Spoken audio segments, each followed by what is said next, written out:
mondo wanyisi kaka notimore nade to nyaka sechegi osebedo nang'o. Ang' nabed kanyo bende gi twak migawo mar thieth nyakwarom Gajwang'. Ang' nabed kanyo gi wendwa Dr. Gregory Ganda manjaten migawo mar thieth e kaunti ma Kisumu wadhi go mbake thuolo mag nyamrerewa odiochieng' manyoro nyakwarom Gajwang' nitiere romo mano kelo kanyakla tend counties ma pacho kaka mane gi twake kaka inyalo nywandi nyamrerewa e wechego mag thieth e gwengewa ma kaka yor konyo atayo chenro mag thieth mano biro mana bang' weche manyien to mokwongo wang'ie thuond weche. The forensic team has been able to exhume 11 bodies, and also we were able to collect one body from the forest, so today's total comes to 12. Ringre apagario mamoko yudi e bunge ma Shakahola kama pedha dhie nyime mar manyo ringre madibeni ni liete ma Shakahola. Nitoka ni doni go jimodhuru nikech nyocha wauso nyake barabara. Barabachwa ni koro sabiro marachi. Something needs to be done in Migori. Lori machielo no bayo kendo nego ng'ata achiel ka ji 10 yudo hinyruok e chuny boma ma Migori. Excessive government spending and mismanagement of public resources seem to take precedence over basic needs of its citizens. Kanisa Anglikano kwedo kang' mar piny owacho biro gi paro mar medo osuru ne mwandu kod osara e pachoka.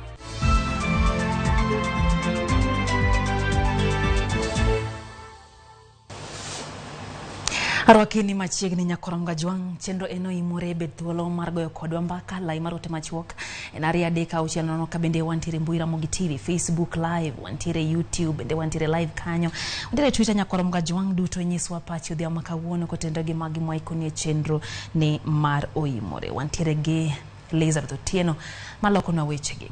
Nyinga Lydia Okeyo machiegni. Wacha gi masira motimore gwenge mag Migori nyakwarom Gajwang' kama ng'ata achiel owito ngimane ka ji mamoko 10 yudo hinyruok bang' lori bayo kendo tuomogi e chuny boma ma Migori. Jatend bila Masuna West Elizabeth Wakuloba wacho ni lori mar tipa ne brek mare ochot kendo tuomo nyamburko kod moko kuom jowuoth mane wuothe gi ngapaya. Jogo moyudo hinyruok dhi nyime kod yudo thieth e osiptande mopogore e boma no ma Migori. Masira mar apaya ni biro mana dwe achiel kende bang' kama chielo maket kod mano notimore chuny boma no onogono kendo kelo tho mar ji 11.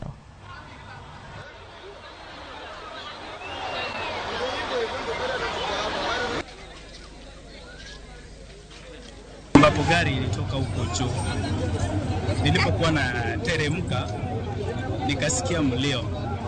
Baada ya kusikia mlio nikaangalia side mirror. Kuangalia side mirror nikaona imeweka full light. Baada ya kuangalia imeweka full light na nilikuwa naendesha na ilikuwa imenifikia. Sikuweza kusimamisha pikipiki, niliruka. Nikaanguka kwa mtaro na ikapiga pikipiki, ikapita na pikipiki. Makanjo golo wayo watime isima wawuogi. Gimanyocha gitimoni okonyo waudi chieng' ma kawuono nitoka ni doni go jimodhuru nikech nyocha wauso nyake barabara. Barabachwa ni koro sabiro marachi. To akwayo gavana ma Migori owuoye gi jo kanisini kila kona watime lemo odiochieng' moro achiel. Nyocha ka wayuda jaliga wawito joge wa mang'eny e ginene town ka. Wakwayo county government imedo golo nwa ji e ginene daraja ka dhungruok mar daraja ni. It is now what hata month sijui kama imeisha kupoteza reverend wetu na watoto wake wawili hata wajaoza kwa shimo. Government told us tukiwa stadium watatoa haya magari yote. What are they doing? Sake of our people, you know, it is not right. Saa hii nyingine something needs to be done in Migori. Losing people's lives sio mchezo. Ogomos na Uganda moyudo hinyruok gi jogo mabende wito jogi magihero wakwayo kwe mar Nyasaye kod chang mapiyo. Wadhi kadhwa nam chuma nyakwarom Gajwang' e weche motenre gi mago ma Shakahola. Ringre apagayo mamoko gole bungu ma Shakahola odiochieng' ma kawuono e kwan ni ng'ata achiel no kwany ka osewito ngimane bungu kama moko 11 to gole liete. Kaka Judith Omondi lero Jariyo machuore sengimagi emenyono makwan jiduto ma osayudi ripodegi ni olal nyaka sani ochung'e 579. E osiptand sub county ma Malindi En mor ne mama ma wuode ne owuok higni adek ma okalo ka oweye kod midhiero kendo ka osechulo omenda e mbalariany ma Moi. Nilibanki pesa kabla hajaenda nikijua mtoto wangu yuaenda shule. Aliniambia mama asisomi. Pastor Mackenzie anasema masomo ni ubatili, na mimi hiyo imani ndio hiyo, na hata kukunwa dawa mtu hafai kunwa dawa na kwenda hospitali.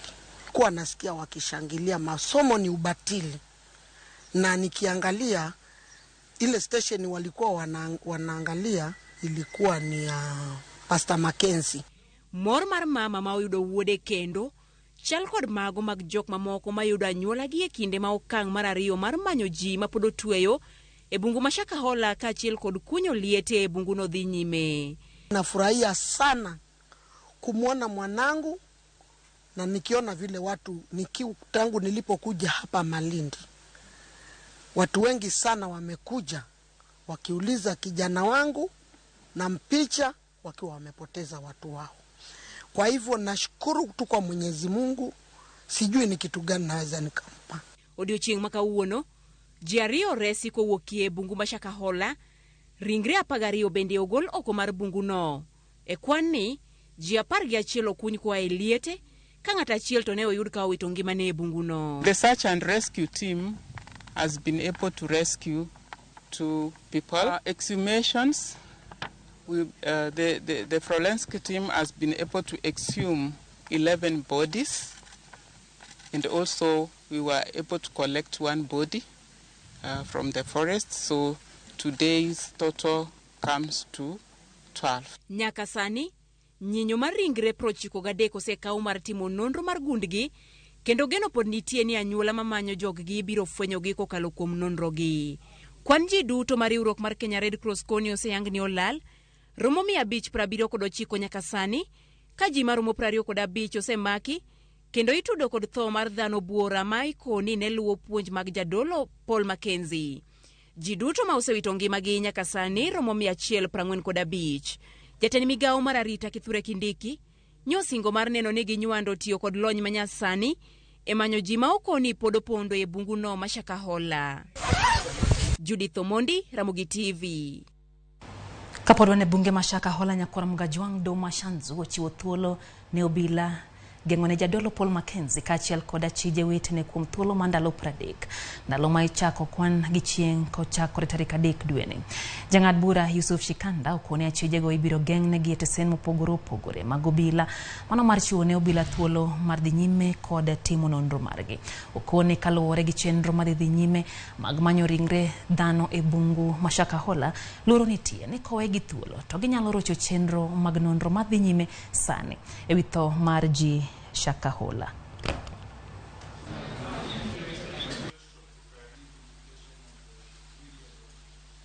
The police are hereby allowed to hold the respondents in detention for a period not exceeding 30 days from the 3rd of May 2023.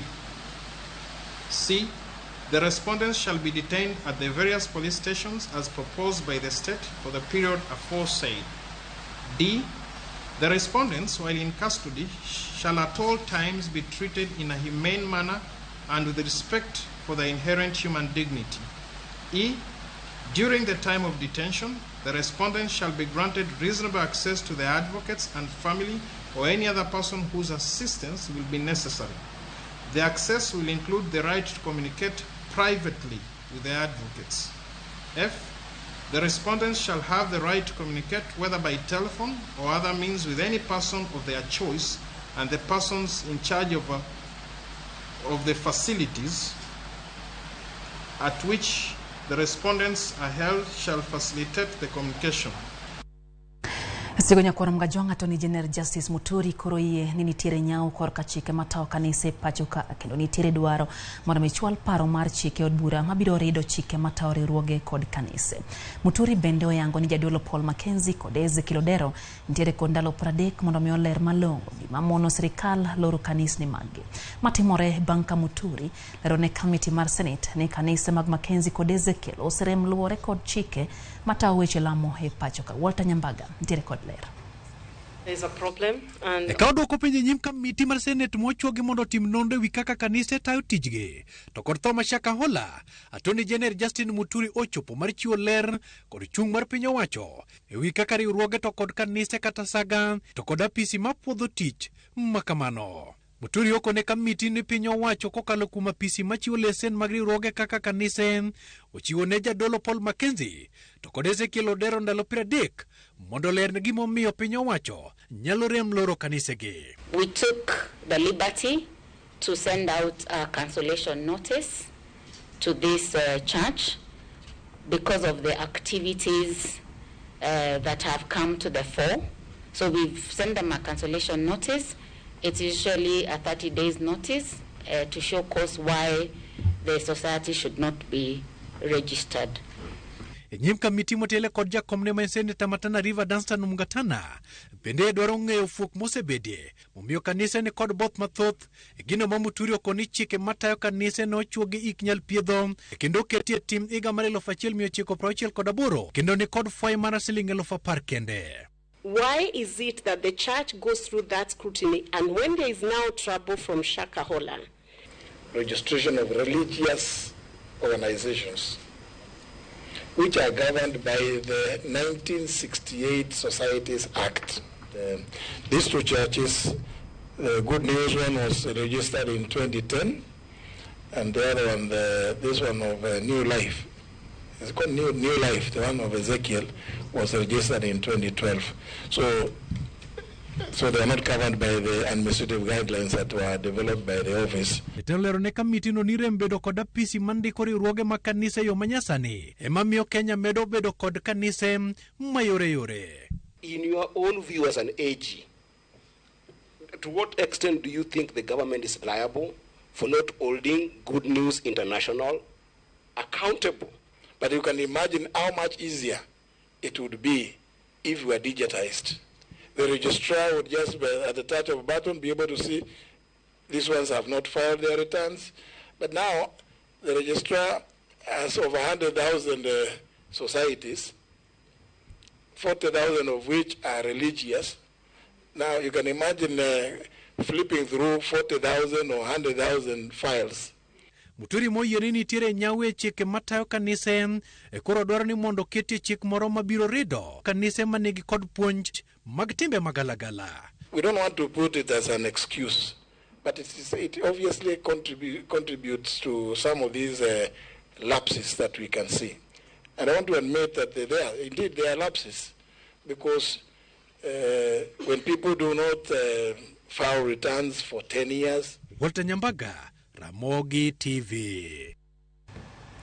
Nakurajwang wadhi gwengego mag Ibo mar Kenya. Eliudwe kesa maluongore ni Yesu majatongaren ne odadhoge gi obila ma Bungoma kadwa yango dieri ewi kit kaka otawo chenro mage mag lamo. Obila ma Bungoma ne oluongo Wekesa kendo odayo dhoge kuom ma ok tin ne seche 6 kamolero ne obila kaka otawo lamo e bwo kanisa ne miluongo ni New Jerusalem Church mantiere Tongaren e kaunti ma Bungoma. Ne ogwele orindi maliet bang' ng'ur moko wuok ewi kaka otawo lamo mage. Obila kiny nodhi nyime gi nono jadolo no ma osebedo kayalo ni en Yesu ma Jokristo rito duoke mar ariyo.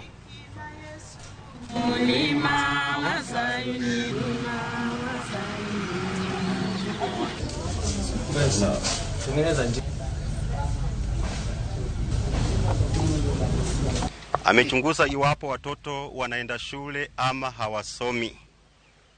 Na wakati amechunguza nimesema watoto wangu kijana ako kule Kiambu College. Msichana na shukuru mheshimiwa Chikati alikuwa amefanya last year mwezi wa 4 na akapita. Mheshimiwa amekuja nyumbani Chusia nikaongea naye akanichukuliwa. Wameniuliza ya kwamba hospitali huwa mnaenda. Nikasema hospitali huwa tunaenda.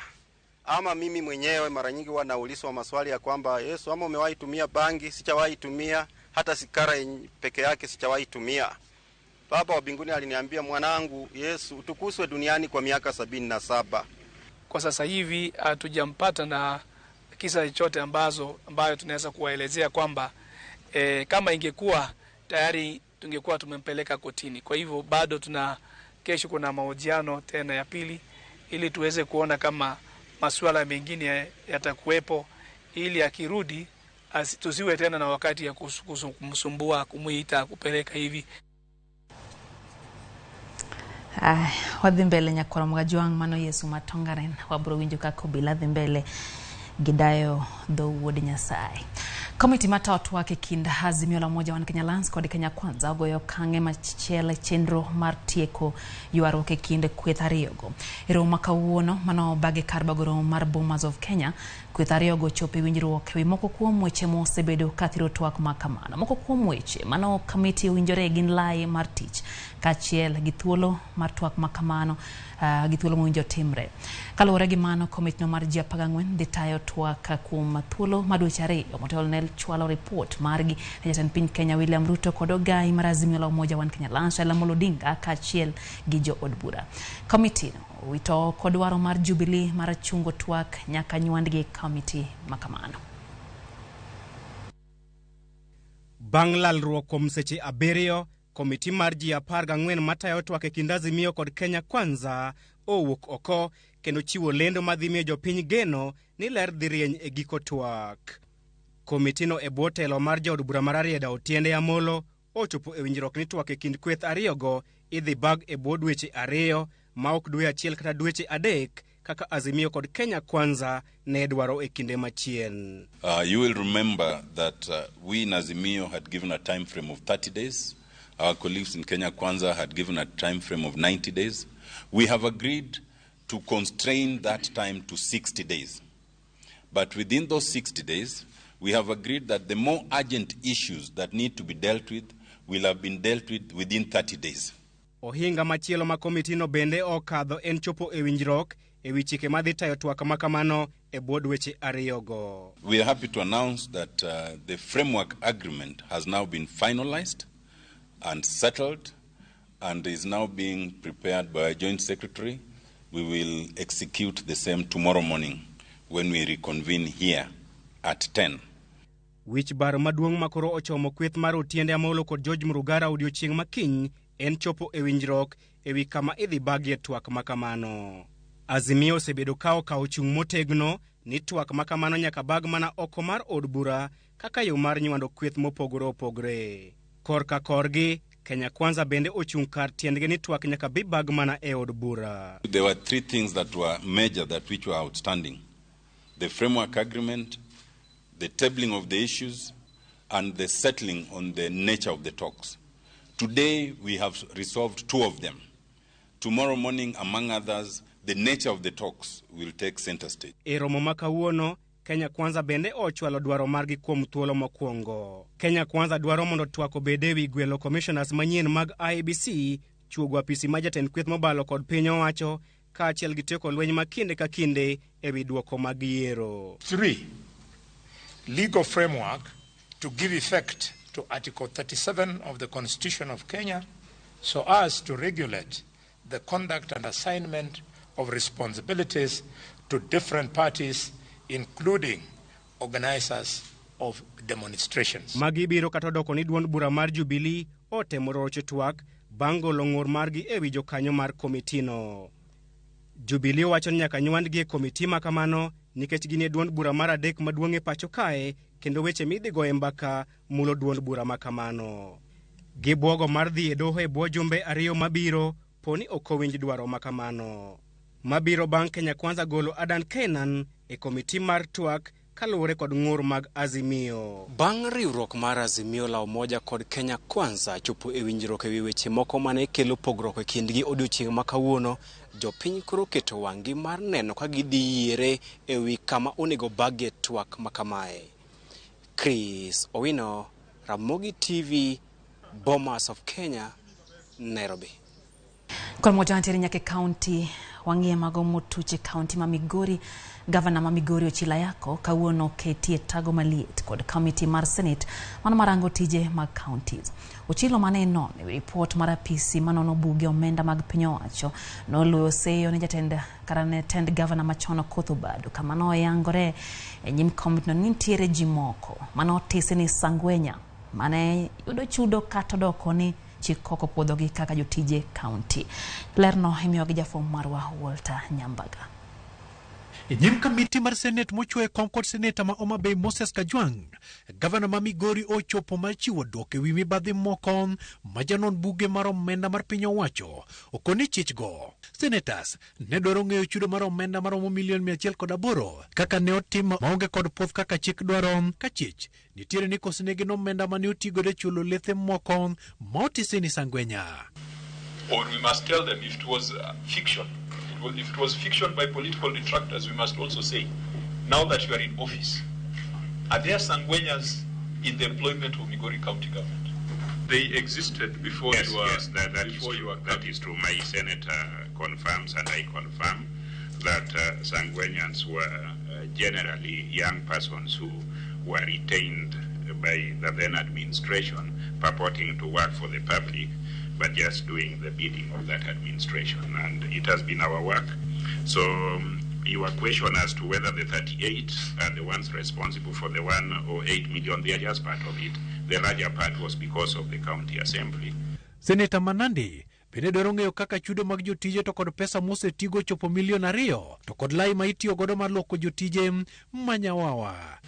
In your own assessment after taking over 8 months ago, what is the total number of casual laborers in Migori County? When we invited people to come for the HR audit, over 100 did not show up. A particular officer in security for receiving money, pretending that it was she was acting on behalf of the previous first lady. Kamiti no benene nono maromo $1,500,000 mane otigo de nyiewo chope manyasani mar reso jodak manyatike ma wachore ni kalo e midhiero mag oula. Jatelo bende okoni nyaka sani pod onge kod apisi mar gavana kaluwore kod chik mane ogol kod SRC ni onge kod apisi ne gavana ni mano en tok chik. My personal residence. Are you operating from where the previous governor was operating? The SRC issued an edict that county governments must never rent or must never rent premises for governors and deputy governors, and therefore Migori County is not renting any residence for me. What the county governor used to use as his residence is now my office. I use it as an office.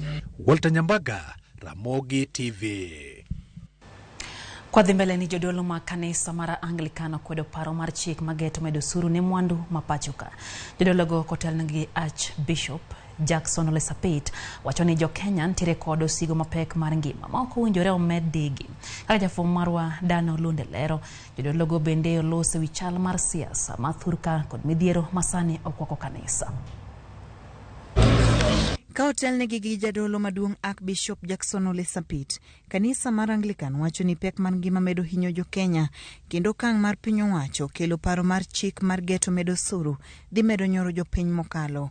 We demand that the proposed finance bill of 2023 is subjected to thorough public scrutiny through meaningful public participation before it is presented to Parliament.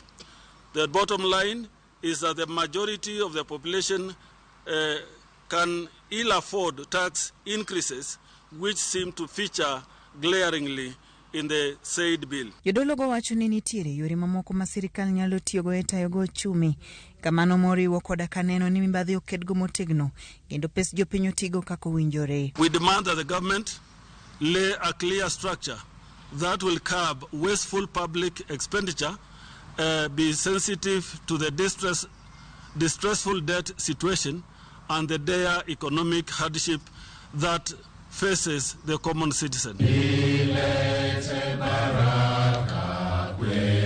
Kotenore kod chenro mag twak e kind Azimio kod Kenya Kwanza, jodolo mag Anglican wacho ni ywaruok e kind kweth ariyogo osemiyo jo Kenya owito geno kuom twak makamano. We, the Anglican Church Bishop and other religious sector and other stakeholders, including faith-based organization, business association, and the media, an all-inclusive national dialogue, are ready to call a national inclusive dialogue on issues that may not be resolved by the Otiende Amolo and George Murungara led bipartisan committee. We shall invite the Kenya Kwanza and Azimio leaders to attend the talks. Ewi wach man nono kanisni bang masira ma Shakahola, jadolo Jackson Ole Sapit wacho ni sirikal onge kod teko ma achiel kachiel mar yudo chike ne kanisa ni manitiere bad migepe ma ochuogi ni chenro no. Kata kamano, okoni girito report marapot ma ochuogi ni nonro no. We support a law that ensure that there will be no opportunity for extremist groups and also cultic practices in our country that lead to people to die. We will support that. But we have also said we will not support any restriction on the freedom of worship. Diana Olonde, Ramogi TV. Ramogi ng'enda kaprario kodangwen bang sadek marotieno chenro Oimore wadhi mbele gi weche manyien arwaki kacha na miwa pachi lai marot machoka ria deka ocheno no kabende wantiere mbui kacha Ramogi TV wantiere Facebook live maneno kabendo gando se bedo ka ore pachgi anyako tende gi weche gi mwakelnu nyako Ramogi kagio kacha no ka Eriko Demo wachoni entiere chunge kanyamkago Ramogi TV choponegi eyo makare kata kamano wach mar Yesu matongaren wacho ni omako dhoge. Susan Adhiambo Chieng kantire Boro Siaya wacho no wuoro Yesu ma nyithinde ni e skul e piny ka. Wacho ni wechego mag Bomas bende neno kaka dhi kata kamano wacho ni derepe bende ong'iye kaka tao chenro mag wuodhe yore mondo mi oduok piny masiche ma bende thoro mienje pacho ka. Mike Kawuok Ng'ura wacho kanyo ni omoso jo Ramogi TV te gi joneno duto okwayo jogo mariembo nyamburko mondo mi otigi nyamburko bende heyo ma owinjore. Jennifer Kinyi bende ni kacha mano Kawuok Migowa wacho ni bende entiere kodwa e chenro ma kawuono. Facebook kacha Vincent Kajomo kantiere Gemrae sublocation wacho ni entiere kod manano Nyakach ward en bendo sekete mana kaudhia makawuono. Halan Ongaga wacho ni kwayo mare mani jotendwa mondo mikoro olosnwa peini mapacho kandara mawuok Obambo Kaluo Sabako wacho ni rach mokalo kendo winjo bed ni neno kake itimo. Prince Charles Wood Jumane ni kachi wacho ni intiere nyakwaro kere kendo intiere Ugenya Masiro Inungwe wacho ni intiere kodwa chenro in kanyo gi wendo ni Irina Chieng uduto ukete manaka mano kanyo nyar John. Haya Felko Suda kantiere Kisuma ne ni kacha kaito Pito Tieno bende wacho ni intiere kodwa chenro kendo neno weche gi ka entiere e city ma Zambia. Haya Onyango Sara gi Benta Charles kantiere gwenge go ma Nairobi wacho ni entiere kodwa kata kamano wacho ni Yesu mara rione wacho ni unjo diores no aji Shakahola wayo matin nyakoro Ramogi ngasingo ni wantiere kod wendo marwa Dr. Gregory Ganda oschope studio ka wadhi gomba ki weche gomotendre kod thieth par ni thieth na achiel kuom chendo manochwale counties ma pachoka wadhi ng'eyo kaka dhi nywande nyamrerwa etie eloso weche go mag thieth e counties ahinya mago makaluo kare mana ka waduo kod twak makamano gi daktari mabende sani oschope studio akikidhi mabor.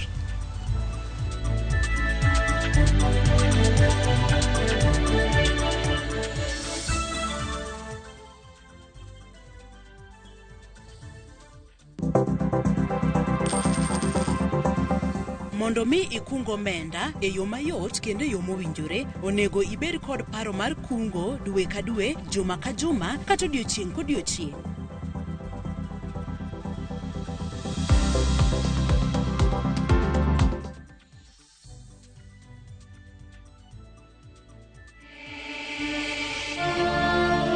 In what is now Kenya's worst drought in 40 years, over 5 million Kenyans are facing starvation.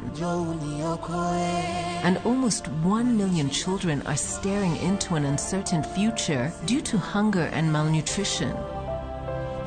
The situation is predicted to get even worse in the coming months. Our time to act is now. We have always been there for each other in the spirit of togetherness. One people, one nation. Together, we can help children in the worst hit counties to have a tomorrow to look forward to. Every help counts. To send your donation, dial *802# on your phone or visit www.saidika.co.ke, an initiative of Kenya Red Cross Society and Saidika.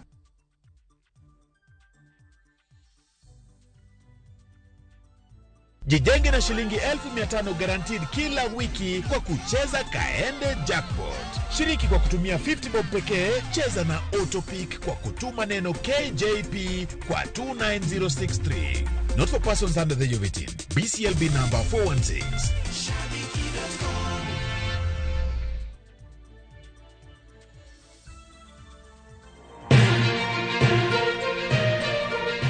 Weche manyien mamulo dhod chunyi maiye gin mago machiegni kodi. Weche thieth, anyuola, ohala to kata rita. Ka otuch to wan kode. Kotimore skunde e gweng'u ne wedeni kata osiepe magi duto wan go. Wan kae mar neno ni ng'eyo gima biro kendo bedo gi ikruok motegno. Onego ing'e gima timore e seche motimore mapiyo piyo, to mae e kama iyude wechego. Kenya en marwa waduto, to Ramogi TV en odwa. To kendo wantie iye kanyakla achiel kaka onagi. Ma en rupiny kod mbaka oromo. E Ramogi TV. Sud machiegni mondo wago mbaka.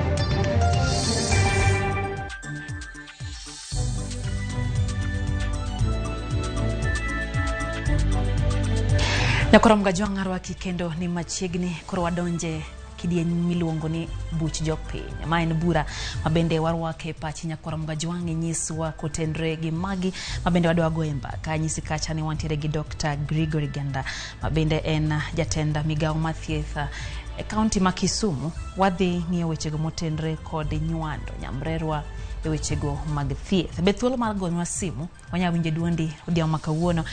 Namba en 011 015 kata 011 01 50092. Anwani dichiel 011 015 chikario. Hero entire kanya wang jui mar nyakorom gajwang. Bethuolo mar chwalo duondi ipenje kopo ni intiere go kata kamana ruaki ni machiegni. Daktari hero kamano kuom loso thuolo kendo go kodwa mbake chenro ni mar Oimore ma en buch piny. Hero kamano. Wadwa go mbake weche mag thuolo mar nyamrerwa. Okuongo en wach ma wanyakwa ng'eni sekta mar thieth nodhi osude ke counties. Koro county ka county nitiere gi thuolo mar tayo chenro mag thieth gene wuon. Kata kama nyakorom gajwang kapok wadhi wawinjie wach mano wache county ma Kisii gi jatenda kata governor ma Kisii Simbarati gi jotelo mamoko ewi nywando nyamrerwa e sekta mar thieth e counties. Ng'eny ji paro ni nyimreche okusomo. An diploma holder mar community health and development. To warwako wach mar sirikal mamalo medowa omenda. Warwake ahinya. Miyo wa mor ka wageno kendo ka wamor kwa ng'eyo ni kata jomalo kata president wa ong'eyo. Adiera makende en ni sani endi wapimo, wa test to wa treat malaria bende e kor gwe. Ka onge gloves, ere gimomiyo nyaka ta test. To no se puonja gi sirikal achiel ni endi ni mondo mi atimre nade ni ngimana biro mokwa, ngimana duong' moingo mora. Koro ere gimomiyo nyaka ta test. Koro ibro yudo ni community ma pod dhi inyore. Community ma pod dhi inyore nang'o? Ka gloves no othis. Ngiso ni an bende kaka nyamrerwa an gimana duong' moingo mar jite. Matiende ni ka gloves no onge, to gimano ripatim cha, ok adhi time ni wachan bende ahero ngimana. To kane county government marwa ma Kisumu kae ne nyalo medo pesa moro ewi pesa ma national government chande ne dhi kelo. Adiera tich ne dhi bedo mayot ni wachan koro ka wuok ang'o mamuna tiyo. Kwa vile amesema na kutenda. Angalau tumeenda muda mrefu, lakini siku ya leo imetimia ya kwamba hata message ndio hii mimi naonyesha ya kwamba nimepokea shilingi 4,000 pesa za miezi 2 kutoka Stanbic, ambayo vile gavana alisema hivi tulianza kupata hizi hela kila mtu. Kama mimi waziri wa afya nimefurahi sana kwa vile gavana wetu ameweza kuitikia hii mwito wa kuweza kulipa our community health promoters stipend. We are endeavoring to make available of other tools of work. That includes gumboots, jackets, umbrellas, when they are moving from one compound to another. Koro moja mano kanyo governor ma county ma Kisii Simbarati kabende ochiwo thuolo kabende owacho kaka gichiwo kony mowinjore nyamrerwa winjo gi iti kabende en gino makoro siro mokadho. Daktari, nyiswa ni to ere thuolo ere kama nyamrerwa donje e weche mag thieth e counties wa. Okay. Koro nyamrerwa en the first step in the health system maro. Waluongo ni level 1 health services. To gin sani waluongo ni community health promoters. Gine magi konyo prevent, ni preventive and promotive health, so that okwa bed gi diseases mang'eny to gi konyo gi first aid. Be gi konyo gi yudo health information magi collect a ground ema watiyogo timo interventions kaka nitie disease mang'eny mochako, nitie je mang'eny man gi diarrhea, gine magi nyisowa. To again watiyo gi passing the information mar health to the community. Walongo ni health education. Koro wa train gi with the information magitero a community. The third thing gin man gi ng'eyo ji man e dalagi. Koro sama watimo health insurance wadwa jomilo ni indigents joma ok nyal gin magi konyo wa identify joma ok nyal chulo so that wachul gi insurance. Ginyalo treat small illnesses kaka malaria gi diarrhea. Sani wasetimo training magi koro ginyalo timo test mal malaria gi thieth to gi diarrhea. To final thing gitimo linkage. Sama ngi shida e community ging'eni the hospital kamae ibo yudo this solution. Kata last time ne wan gi accident Seme, the first people mano chopo accident scene gin nyamrerwa magi coordinate accident victims nyaka hospital. Koro that linkage between the community gi hospital gina megitiyo. Koro gin very important in the health system. Walongo ni level 1 health services. Aero kaki wacho ni gin very important. Jogo mabende koro ntiere gi kama gidonje mabende nyaka bedni winjo geyo makare. Tango makoro kelo pogruok ewi chudo margi mabende osekelo fuere ka ntiere moko maywa kichulo gi matin. Kabende duoko penjo no nyiswani to ere gimomiyo counties chudo mopogore. To be ntiere chik maketo ni nyaka chulgi nyako kang maromo kama. Ingeni yakirang kama nyamrerwa nochako.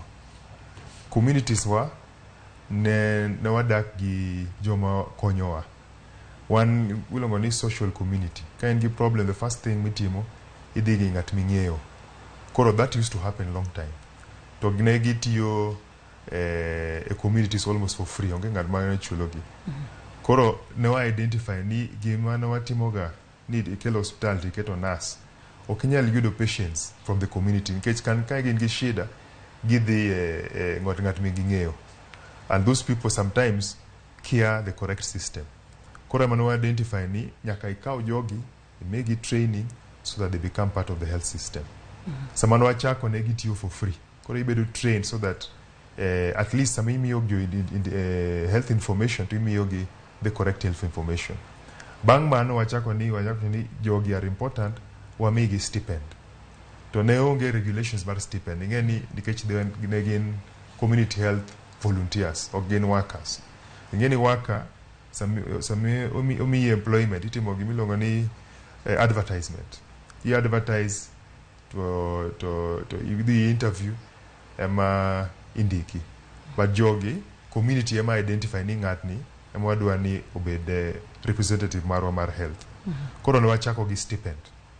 To ne onge any law anywhere. So counties kata national government no keto community health services bills mamiyo ni inyalo chulo community health volunteer. Koro county gi county kata county ka county nigi different means. So the national government no wacho ni inyalo chulo nyaka maybe 2,500. Koro nitie jok machulo 1,000 o nitie jok mok chul completely. Nitie jok machulo 2,500. Emano wachako kamano. To sani wasedhi at least ni most counties was identify ni it's an important thing. Kisumu no chako gigini. Identify ni community health workers are important. Gavana Nyong'o no chako saman okao serikal wacho ni abo chulo jogi, at least abo miyo gi stipend. to abo miyo gi training, abo miyo gi uniform. Koro mano koro the whole country oneno ni gini tiyo nikech ugiseneno impact ma koro wacho ni gino chakore Kisumu. Nochakore Kisumu gi some other counties, but strong political support nochako Kisumu. Yeah. Strong political support ma wacho ni I identify community health volunteers as important people. To abo chulo gi, abo miyo gi training, abo miyo gi digital tools, to abo miyo gi uniform. Mano nochako Kisumu. We are some of the pilot counties manochako. Yeah. Benyaka sanyanyo inyawacho ni osechiw gik makare mag tich iluongo ni PPEs. Ngeni seche bende koro irito jatuo. Nitiere tuoche ma bende nyalo maki, ma tekni mule ma okimule yo makare to imbi nyalo ya kanyo gitu. Aneno ka achiel kuom nyamrero kanyo iluongo ni Oimore. Owacho ni sani gidwaro oluongo ni environment ma adequate. Nyiso ni thuolo kata aluora makare. Ochiwne gik machalo mask, gik machalo gloves maginyalo tiyo. Bende paro ni osegoyo kang kata tuwa makare muna one jogi nitiere garita maber seche ma bende gitiyo. Be uchiwo gigo ma bende ginyalo ritore godo seche ma bende gitimo thieth. Yes, ngeni no wachako gi train. Ok nyal miyo ng'at mora tools kapok otimo training. Koro wachako gi training. Kicheko training mar 2 weeks be were certified ni you can now treat emamo mi tools. Koro nitie kata Kisumu wasetimo almost 80%. Nisie jok mapok wa train. Koro kwa nyil mi train ni gi yath mar malaria gi toolkits kapok ibedo trained. Koro that is where the discrepancy comes in. To jo osebedo trained yudo supplies magi at the nearest health facility. To ingeni nitie problem mar health financing mabu wuoyo bange in the whole country. Ok en gima nyien. Gima wamchuo for primary health care okrom. Koro we are trying different things. How do we get enough money manyalo sustain the system mar community gi primary health system in the whole country? Mano is the conversation wango sani. Motiyo gi either wadigi insurance or team government funding or med tax. Mano is a different topic by itself. Yeah. Wa thoro ng'eyo nyamrerwa ka ng'ato wacho wach nyamrerwa to ging'ene nitiere yedhe moko ginyalo ng'wedo ni iti yien samoro gikunyo nitie yien moro timadho nitiere kaka gitiyo bende gi riekni moko ma thoth jong'ene gin riekni manyachon konyo ngima dhano. To sani waneno ka tuoche medo biro manyien. Nitie tuoche ma bende oganda pok ong'iyogo. Ma samoro ka nyamrero kia no tim nang'o. Machalo kaka noneno ka COVID-19 kata corona no donje pacho ka oganda no bedo kod tungni ne gikia ne gitime nade kane pok ging'eyo kaka inyal chak thiedhe kata kaka inyal chak konyo mondo kik gigame. Nitie chenro muketo mag puonjo nyamrerwa ewi tuoche manyien madonjo. Nitie tuoche ma bende ji ok ong'iyogo. Gin tuoche madonjo mana apoya ka ji okia ne dhi nade. Kapok idwoko penjo no nyisa kata nitiere penjo moro omake simu wawinjie ni to jawinjowa nitiere kanyo. Oimore. Lydia. Oimore ahinya. In gi penjo machiegni buch jopiny. Mosna daktari. Daktari ka mos. Kao. Nyingi ga. Mwe guchien ka ok alego pasnadien. An siaka. Miwa penjo mari chenro ni mar buch jopiny. Penjo madwa penjo. Nyamrero adhi gikonyowa wan kod gi gweng' kae Lydia. Kendo gikonyowa mathoth gik moko matimre gi waneno gi. Penjo mapenjo daktari. Ayudo ni owacho ka nitie gikawo gitero gi training. Qualification man be ng'iyo kuome mondo eka kawe nikech wan gi jok madongo ka kod nyiri ma pod tindo. Mar ariyo, yudo ka samoro gweng' kumwa ae en ng'at achiel to ji ong'e lakini mondo iyude ka gimoro otimore e gweng' yudo ka en mabor. Sub location achiel onego bed ni gibedi ka ne ma kata pono gimoro atimore kacha yot mamuro ka ng'ane ni aonge yudo ng'at machielo mondo kony ji manyalo timore kanyo no Lydia. Erokamano muchien kan kapnyagi adok siaya. Erokamano ahinya Ochieng' kuom penjo mari nyakora mga jwanga jano ka siu moro kendo nitiere kanyo iluongo no Ochieng' bende kayara rieda nitiere gi penjo kanyo Ochieng' machiegni chenro ni maro Oimore wantiere buch jopiny nyiswa ni to intiere koda penjo mane. Erokamano ma Ochieng' yako jako kise. Koro gima dwa penjo daktari ne ang'o momiyo counties moko pod ok chule pok obedo gi paro mar chulo nyamrerwa to nyamreche gi tiyo matek kabisa. Counties mang'eny iyudo ka ok chulgi nitie mana achiel sana e Luo Nyanza wakoni nitie mana achiel machalo Kisumu machulo machulo nyamreche. Penjo mar ariyo, ang'o pek osebedo kabisa e weche mag thieth kane health obedo devolve. Ang'o momono duoko weche mag health e national government ma uchieng' jako kise. Erokamano anyo chieng' jako kise kantiere kaunti ma Siaya no kanyo Rarieda. Daktari winjo. Aneno ka penjo na gimar chieng' machielo cha mar puonjo nyamrero e kite tuoche mabende sieko. Wachak gimanya ne kapok wadhi e penjo mar chieng' Rarieda ma jako kise. Dwokwa ni to bende nitiere thuolo mochiwo mago mag chiwo puonjruok e wi kit tuoche masieko ma samoro gando kiano tim nang'o. Koro training mar nyamrerwa en continuous. Every 3 months ni gin training manyien. Kata sama COVID-19 nochako, nwa train gi te. Koro watino continuous training. Everything manyien machako, watimo training kendo. Any new disease, watimo training.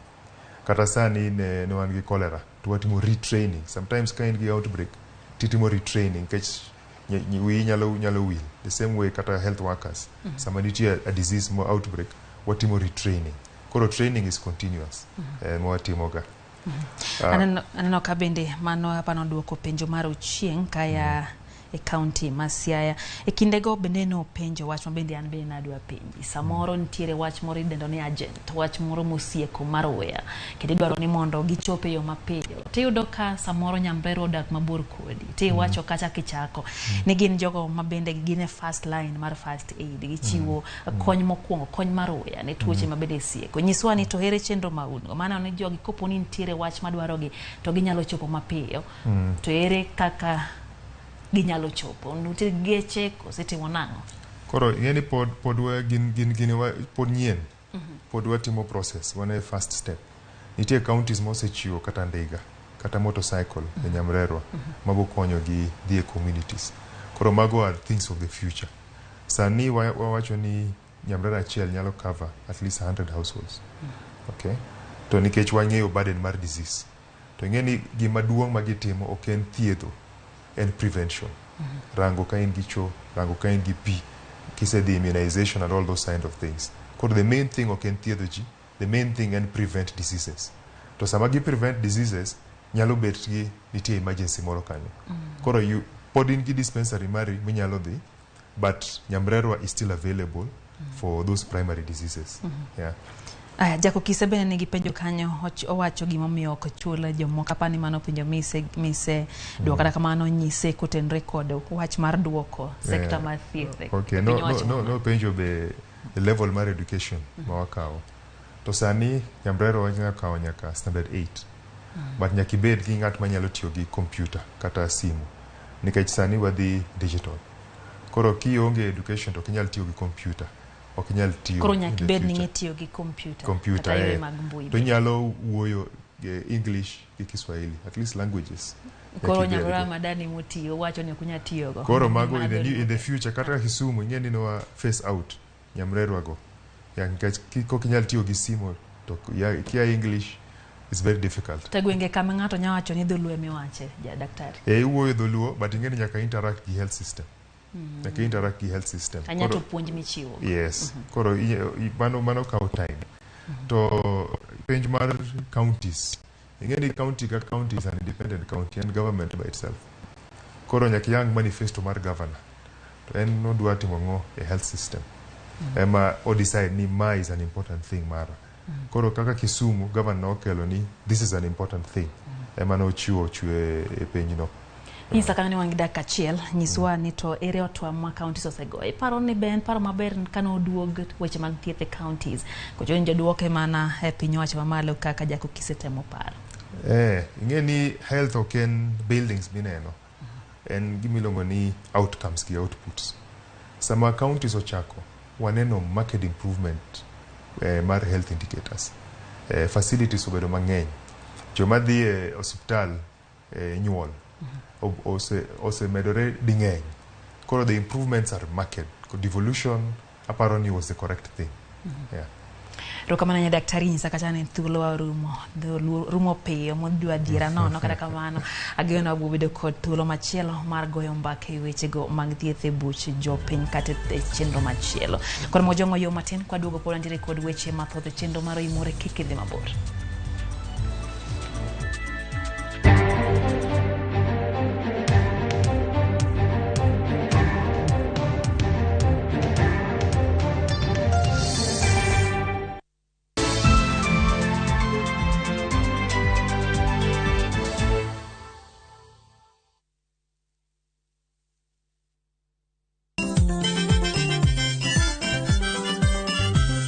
kiyudo gimoro e belni to mano kare yano. Gikomba gokinyi safaro se yawa.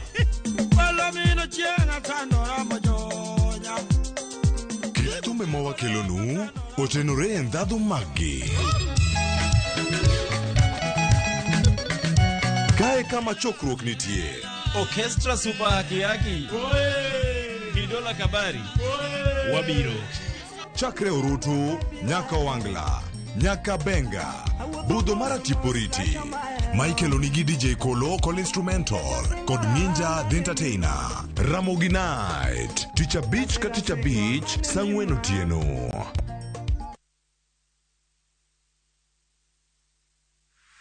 Is bad breath getting in your way? FreshMed mouthwash is formulated with fluoride and essential oils designed to fight bacteria that causes bad breath and tooth decay, working to give you a stronger enamel, fresher breath, and healthier gums. For better oral hygiene, try FreshMed today. Available in ice mint and spearmint flavors in all outlets near you. From Tropical Brands. Kenyans are winning big on shopbaki.com. Bet on these games now and enjoy highly boosted odds. Not for persons under the age of 18. Play responsibly. Shopbaki.com is authorized and regulated by the BCLB. License number 416. Shopbaki.com. Jijenge na shilingi 1,500 guaranteed kila wiki kwa kucheza Kaende Jackpot. Shiriki kwa kutumia 50 bob pekee, cheza na Autopic kwa kutuma neno KJP kwa 29063. Not for persons under the age of 18. BCLB number 416.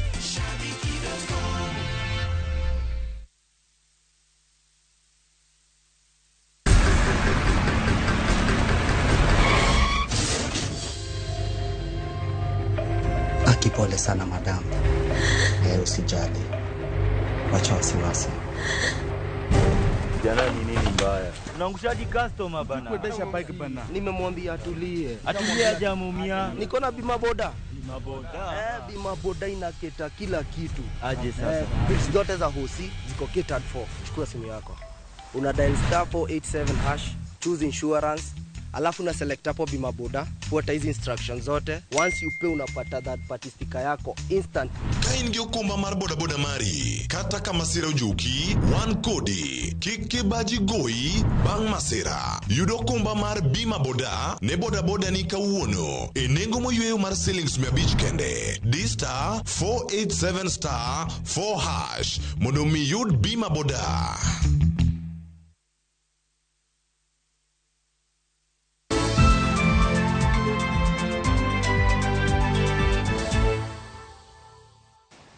Machiegni kendo nyakorom gajuang' e chendo mar Oimore wadhi mbele gi weche manyien.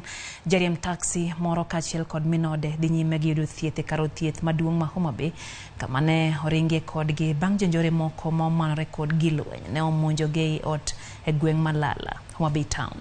Yangore ni miyono bende ne jonjore ochiwo timo ne anjao e kinde monjno. Jafwambo moro Alia Beach miyo lerno koya e kaunti ma Homa Bay. An gimotimore no gima late na, kwanza kuma late na kabisa. En ka janjore okao ka tim marach gi minodi ka nyithindi kaachiel kod in bende ibet kanyi neno. Derep taksi no majagni 35 ne oringo e kar thieth maduong' ma Homa Bay kaachiel kod minode bang' yudo hinyruok maricho e monj mane jonjore moko mane omanore kod gige lweny moko magalagala ne otimo e odgi sa 8 kogwen, kama bende ni giroche ratiro mar minode kinde monjno ma familia mare wacho ni chal ka gima ne otim kod joma ong'eye. Jomoko omonje ot gotieno gimoro sa 8. Jogo no yawo dhot moko winjo. Koro en gima po mana ka jogo ne ot to chwade gi gima chalo chuma. Gogo toke molus. Kako pacho chako duogo pachara ka pacho chako duogo matin. Jago chako goyo side mar bath wang'eni. Kasto jogo koni wano oro mondo bwanegi. To pok awinjo ga isu moro mane ko gi ng'ata ng'ata e gweng' or whatever kata kuonde motiego. Wawei wan ji abiro ka nyaka nindo gi chiege te. Koro jomoko dieno ne piny to jomoko nindo gi chiege kanyo. Mawegi no to mora chapa ne gitimo gine mbele nyathi men goda achiel. Poi mondo gitimo investigation. Ruoth marito Arojo kama ne otime monjono lero ni jonjorego ne ochwado tok derebano kod lenda wang'e gi chuma moro madike kinde monjono manowe kod hinyruok maricho kapok ne girocho ratiro mar min ode. Okoni jomahundugo mane gin ji 7 bende ne okwalo simbe 2 mag ong'we yamo kod pesa mane giyudo e odno ka okoni gitudore gi obila mar nono matut tim makochno. Kwang'iyo giwuok mana gi simbe ji 2 gi pesa ma kash 3,800 ke. Koro nwagombo ni ka osea osiptal to gi polis biro lowe malutut mondo ng'e ni to ang'o motimore. En tim ma okwedi gi moko kuom derepe wetene ma gitiyogo madwa ni tend arita kwe kaunti ma Homa Bay onon matut tim makochno. Kwago mondo serikal otime uchunguzi maber, arita kwe okete Homa Bay. Kendo en tim makwedo kendo en tim modaga ahinya. Wakwayo sirikal ni kalure kod arita mosebedo mokber e gweng' kendo e wi dino Homa Bay town. Sirikal wuog oko mondo otim uchunguzi e wachno mondo jonjorego one ni sirikal omakogi mondo donjnegi. Ali Beach, Ramogi TV, Homa Bay. Korongwa jwang' anyuola mar japuonjre manyako manyowito ngimane kokalo kuom lisasi manyoro noba kod obila e kar ohala ma Juakali e kaunti ma Kisumu koro kwayo mondo nonro matut otim mano maneno ni ochiwo ratiro e wi nek mar nyargi. Kaka jafwambo marwa ma Kisumu Millicent Adhiambo lero, obila mar Maboro osemaki kendo inono gi kweth mar IPOA. Litnwa koro wakwayo mana ratiro mondo bedie to gikonyie kata janyuol mondo oyik nyathine nikech ok wanyal duoke to nyaka wabed gi liel mochunwago gi sirikal. Rach kabisa ni ng'ato tho e lwet sirikal. Rach kendo ok wamor.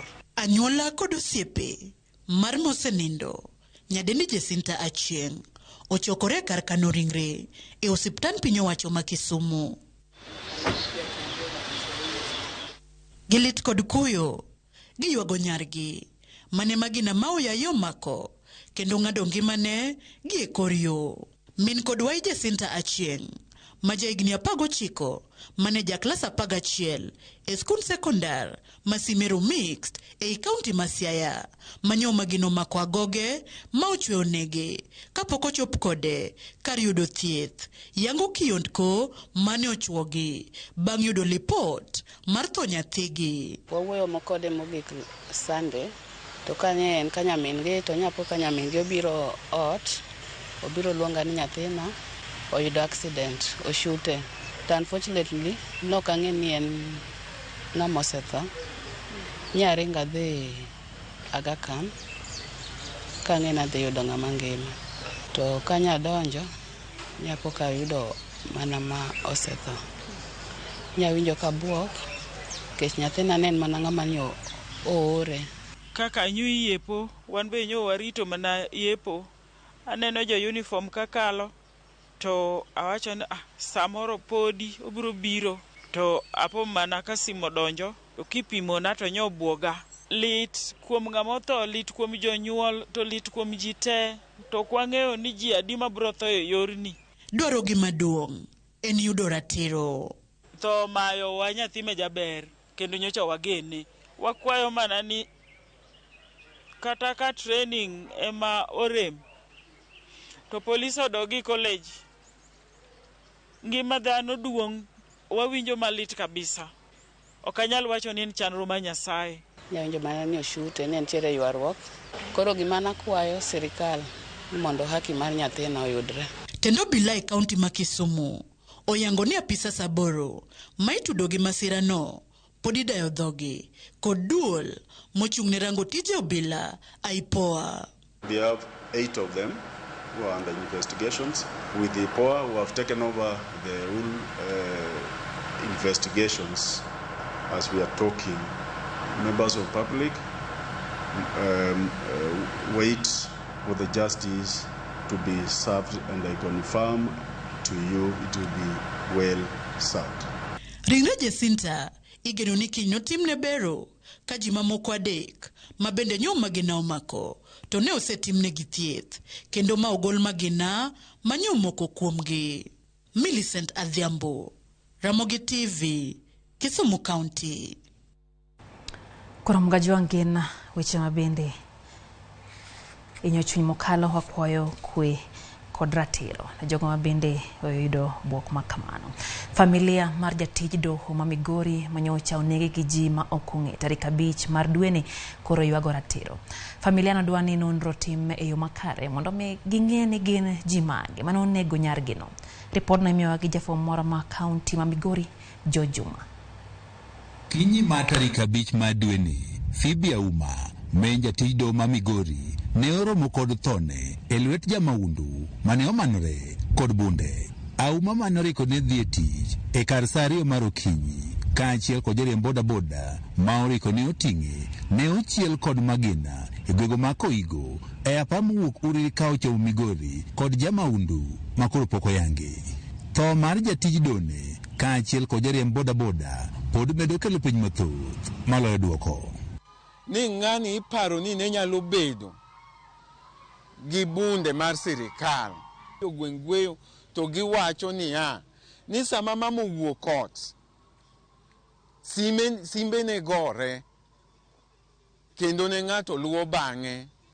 Ndalo 5 bang' nek ma kamae, familia ma jatij doni ka otele kod owadgi Jared Opiyo Auma wach ni yo mar manyo ratiro ne Auma mane ochiel kod magina pod otimo mudho. Tangu dada yangu auliwe, hakuna askari mmoja sasa kuja tuliza ati dada yako aliuliwa kivipi, na wako hapo. Jana walikuwa hapo kwa pale aliuliwa, hawakwenda home, na if there's a suspect wamweke ndani. Familia ni wacho negi chichno bila matimo nonro ka otende kod nekni koro pando gimoro. To wane wakwani jogo manyalo timo uchunguzi maber emotim investigation aka aipoa. Nitie gima polis ong'eyo to kendo giumo. Kendo wan wa demand ni Mr. Amin, the DCI boss, wowog Nairobi mondo recall this file mondo wang'e ani to adier mane mantie investigation matimore. Wakwani kiko wacha gi dhok to gini gihakikisha ni wayudo duoko. Riwruok makendo trogo mag oganda haki Afrika kwayo piny owacho mondo koro tim nonro mapiyo kendo kawo okang' ne ng'at moro amora ma itudo kod nekni. Power Internal Affairs nyaka tijgi mondo adier mondo ng'ere. To mogik wawacho ni nek makoro jopiny nego go turu jok man go bunde, especially police, osedhi malo. Ogai mado e pacho kai Martha Koome osekwedo mokalo nek mar jatij doni ka koro singo luwo wach ni machiegni kendo keto ganda e ler kaluore kod masirani. Juma, Ramogi TV, Migori. Ka skunde yawa yanga nyakoro mga joanga jomane ne tam marari omoko kuom skunde pod nitire kod midhiero makidek ng'uko somo. Lai mar somo mar CBC bende poko mako mach thoth skunde mapachoka kaluwore ne piny owacho poko tieko ndiko jopuonj. Oro pok mar omenda ewi nyathi ka nyathi chiwo buge kind ng'ikruok mamoko. E skul kaka Ombaka Primary mantiere kaunti ma Kisumu, ng'ikruok giduto medore kod achiedh nade mag oula ka koro somo kidek ng'ukore chutho e skulno kaka Simfroz Okinda leronwa. Skunde yawa yanga jumani ne chakruok mar tam mar 2 mar somo. Kata kamano en somo mayete kaluwore kod ng'ikruok mathoth ma koro luoro jopuonjre kod skunde gwenge mopogore opogore pachoka. Ma en skund primar mar Ombaka mantiere i kaunti ma Kisumu. Kit lwala mantiere skunde ni lidho ni chandruok ma jopuonj kod jopuonjre kaloe. Diero to mukore, choche bendo pong du ka moko kuomgi dhi ka podho. Chal mar skund ni koro medo kethore kaluwore kod koth mosebedo ka chwe gi oula mapek.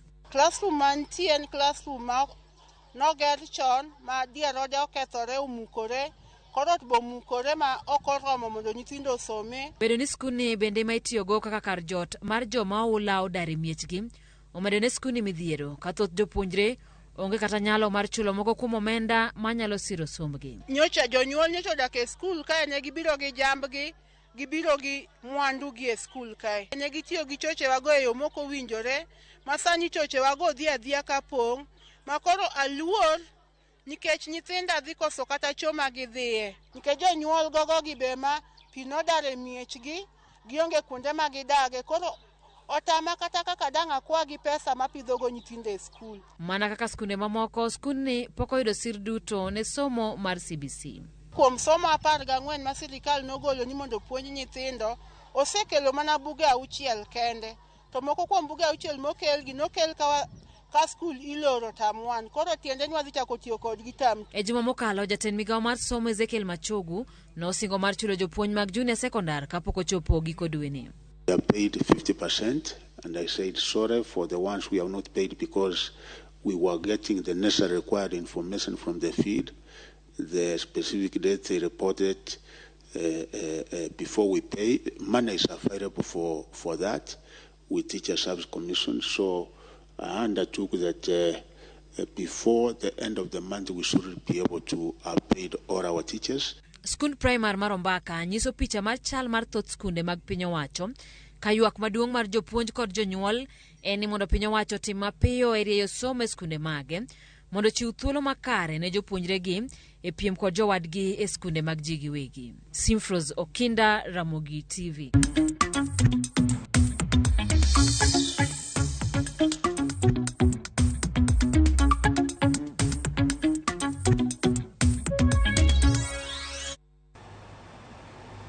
Jotim ohala ma osenge nyakwar Mogajwang koro wacho ni tend kaunti ma Siaya ose medonegi osuru ma ijuogo marom kod mano ma igole bombe kata municipalities kaka Siaya kod Bondo.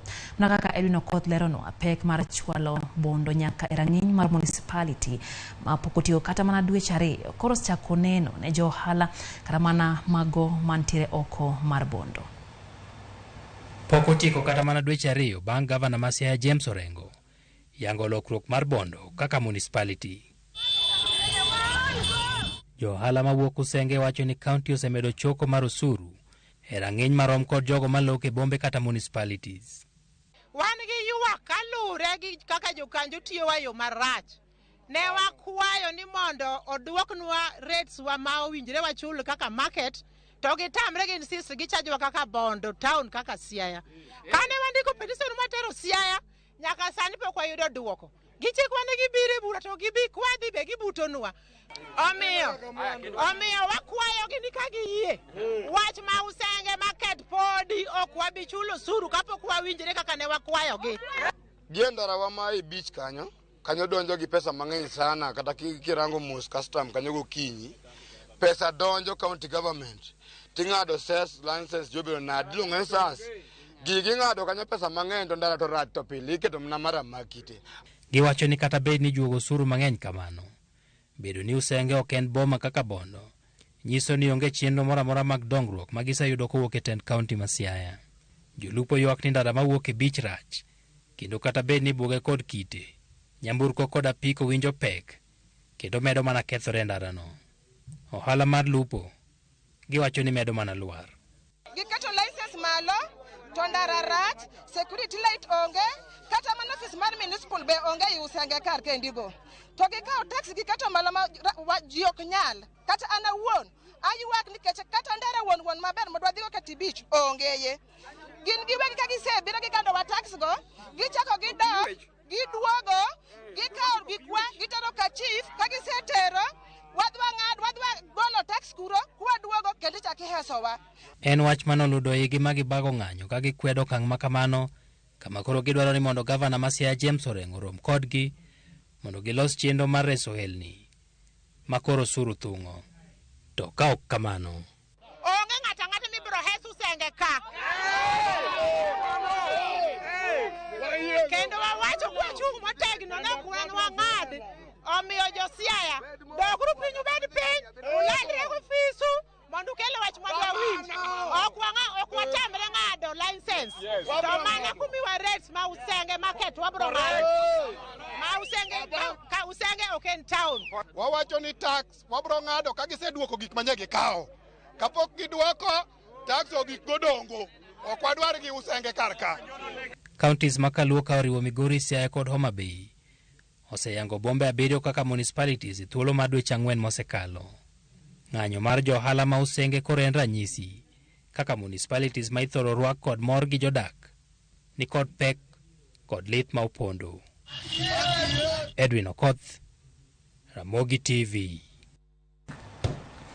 Koromogo jang pogoro koseneno e kind jotich mag kambi Regoniang Mamumias kaluwore kod kepo mare kod kambi mar Sarai. Kane giloso kod jofwambo ba Mamumias, jakom mar jotije mag kambino Patrick Mutimba wacho ni joket mwandugo mawuok e piny mar Uganda oket maine chiero kambino ahinya to kaka inyalo jiw jopur. Giwacho ni onego jaket mwanduno yango kenge mamoko mag nyayo hala mar puro niang. Ka ok kamano to wuogo puro niang. Ka ok kamano to wuogo oko kendo wene jogo manyalo tiyo otamo mias. Hakim na pika kele.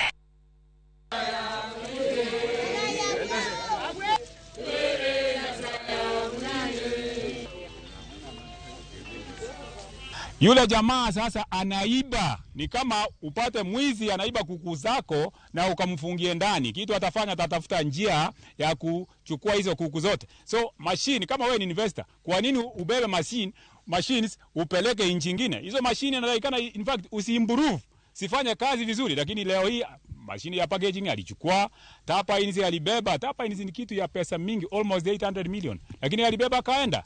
William Samoei Ruto ambaye mwenyewe anajiita ni hasola na kweli ni hasola. Tunataka tumkumbusha kwamba wakati ule alikuja Kakamega last year mwezi wa 10, alituambia kwamba anatuletea investor. Watu tulisherekea kwa vigelegele. Ukweli ama uongo? Kweli. Tumengoja tangu wakati huo hatujaona investor mwenyewe. Instead vitu yenye tunaona ziko opposite. Tumeona watu wengine wameenda kule State House. Yes. We know that time that Mheshimiwa Ruto alikuja hapa akasema ya kwamba wanataka walete investor ambaye anataka kuleta hata 100 million, hakuwa analipa kwa 100 million kwa county atisaidie. Hiyo yote tunataka tunajua ni briefcase investors. Sisi tumeona hiyo pesa yenye wanasema hiyo wapariana watu kwa wao. Saga mar jotije ma kadhowadh nam chumbi maong'ere kaka karaga kod nying mar Mombasa Port Sacco koro loko nyinge ayanga kaka Port Sacco. Jatije mar Port Sacco Dedan Ondieki wacho ni mano koro en chakruok manyien madhi yango riwruog sagano kaka achiel kuom yore mag yudo hola mabiro gero oganda ka okalo kuom hola ma ichiwo kod yore manyasani. Port Sacco mano ochaki higni 50 kod abiro mokalo sani nitiere kod jokanyo 11,700 kwan machan medi nyaka jokanyo 16,800. We want to launch our new branding from Mombasa Port Sacco to Port Sacco to reach a wider network of our members or would-be members. Currently we are over 11,000 and we are projecting to be over 20,000 come end of next year. We have adopted technology as a Sacco. We are able to disperse mobile loans through our digital platforms, and we have also even included a member portal where they can transact. We have also our website where they can register if they want and also get loans through their mobile phones. So we have adopted technology as a whole so that we can reach more members who may not necessarily want to come to the office for the same loans.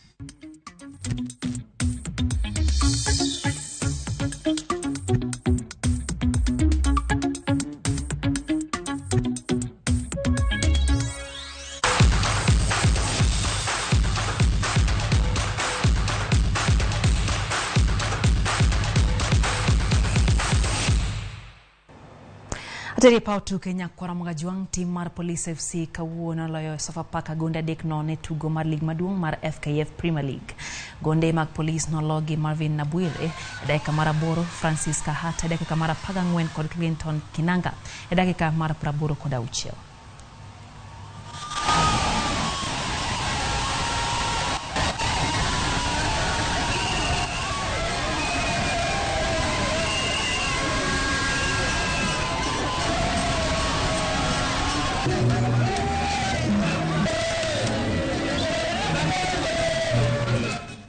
Jaloch mar piny ngima ng'wecha mag mita 100 Shelly Ann Fraser Price osemole pacho ka motelo ne tuke ma Kipkeno Classic mabiro timore Jumamos Kasarani. Higa mokalo Fraser Price emano ka osimbo mar Kipkeno Classic bang' ringo kuom sekenda 10.67 e paw Kasarani kendo obiro mar siro loch mare. Jang'wech ma kamano ma jahigni 36 wacho ni pod odwaro ahinya loyo osimbo mathoth e ng'wech. It was definitely an honor. come out to the meet on Saturday. It's going to be fantastic. I'm excited to see you guys. The crowd was good, the energy was good, and I'm looking forward to just having a great time here in Nairobi. I've never underestimated any competitor because I believe that once you line up to compete at any championship, it means you're ready. And these are moments that bring out the best in every athlete. And, you know, after these championships, there are performances that will be remembered in history. Tuke mag golf nyakorom gajwang mag Junior Golf Foundation nochopo giko mare ka joloch nosidhi osimbo. Tuke go nobedo gi jotugo mathoth mabeyo manochuno ni mondo mi oyang joloch mokalo kuom nuruok e tugo kata playoffs. Rang'eny mar yawuoyi manie kinde higni 15 nyaka 18 nolo kod Ishan Simani gi points 88. Antonin Nambuthia nodok koloyo Cheris Washira nuoruok bang' diamodhi mar point 93 moro ka moro.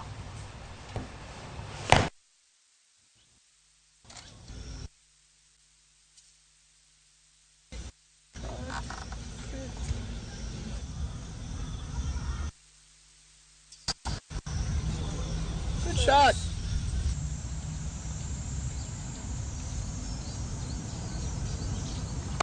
My putting was really impressive today, especially on the first side. The first time my putting was good, but then the second I was a bit alright. But I would say my putting is really good today. I feel like there are a few holes where I could have played better by far, but I'm still glad the playoff happened.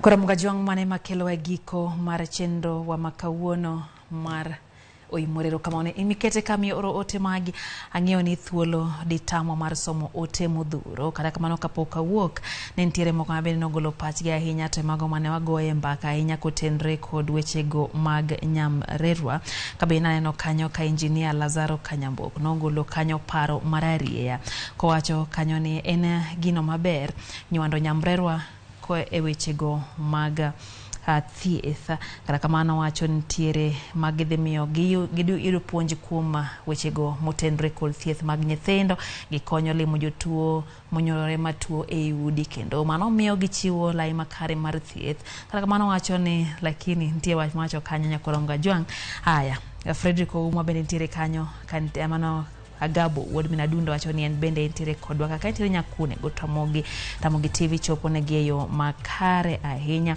Sophie Martin wacho ni ntiere kodwa kae to nyakoro reme wacho ni amora ahinya gi chenro nyakorom gajwang kae to bende Pastor George Kantiero Dikopany to ntiere kodwa chenro dia makawuono nyakorom gajwang yena monda lore gika kiny bende no bed gi chenro mar ang'ech welo gi mago Oimore gi chenro moko kitago gi nyakorom gajwang kamano kuom meserawa to kamano kuom ote magi to kamano bende kuom keto mana wang' kanyakwa tieko chenro ne mar Oimore nen maber lo tim mokonyo wacholo ni wechegi kotene kanyo gi Ken Muga Jailieta kachiel gi Philip Ocheng studio kawagoniero kamano kuom medo sirowa kendo bedo kodwa wantiere kanyo gi Elizabeth Otieno mosebedo kalo kono wechegi riti masani nyinga Lydia Okeyo eninde makare.